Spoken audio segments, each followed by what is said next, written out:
Dzień dobry, nazywam się Kasia Jankowska i zapraszam na ostatni film z cyklu Głosy z warszawskiego getta. Gdy myślimy o czynnej walce Żydów z Niemcami, mam przed oczami setki obrazów zaczerpniętych z filmów.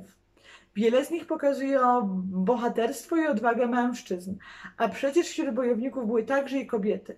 Dzisiaj opowiem o jednej z nich, o Cywi Lubetkin, uczestniczce dwóch warszawskich powstań. Nasza bohaterka urodziła się w rodzinie religijnej w Byteniu. Dziś jest to teren Białorusi. Od najmłodszych lat była zaangażowana w działalność sionistyczną oraz także ruchy kibucowe. Uczęszczała także do Polskiej Szkoły Powszechnej. Od początku lat 30. działała także w sionistycznej organizacji młodzieżowej DROR i organizacji Haluc Lalochem. Od 1938 roku mieszkała w Warszawie. Na chwilę przed wybuchem II wojny światowej Cyvia została wysłana jako delegatka DROR-u na 21. Kongres Sionistyczny do Genewy. Było to niezwykle ważne wydarzenie w życiu naszej bohaterki, ponieważ Cyvia jako nieliczna z kobiet uczestniczyła w tym kongresie. Po wybuchu wojny przedostała się do Kowla, który po agresji z 17 września 1939 roku znalazł się pod okupacją sowiecką. W 1940 roku na polecenie organizacji sionistycznej wróciła do Warszawy.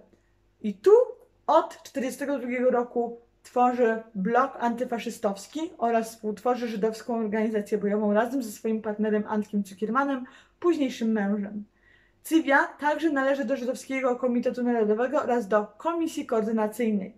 W 1943 roku uczestniczyła w samoobronie styczniowej, a następnie w powstaniu w getcie warszawskim. Ostatnie dni powstania Cyvia spędziła w bunkrze na Miłej 18.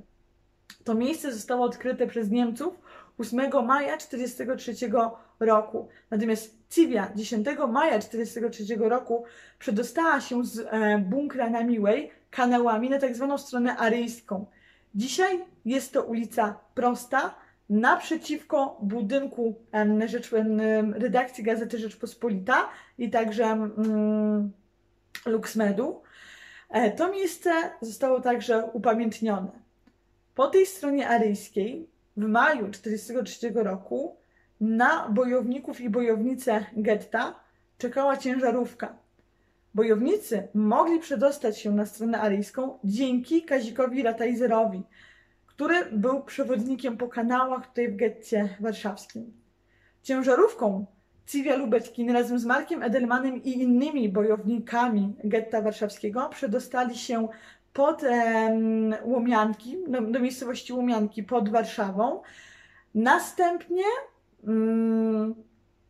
do 1944 roku Cyvia Lubetkin przebywała na warszawskim Żoliborzu na ulicy Promyka.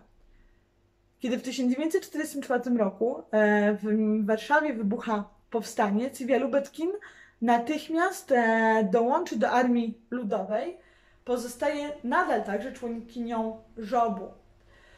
Po wojnie działa w organizacji sionistycznej Bricha, która koordynowała ruch emigracyjny Żydów z Polski.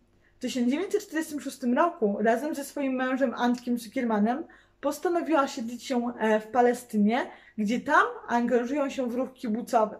Razem współtworzą kibuc Lohamei Hagettaot. Dzisiaj jest to Muzeum Bojowników Getta. W 1961 roku Cyvia zeznawała jako świadek zagłady w procesie Adolfa Eichmanna.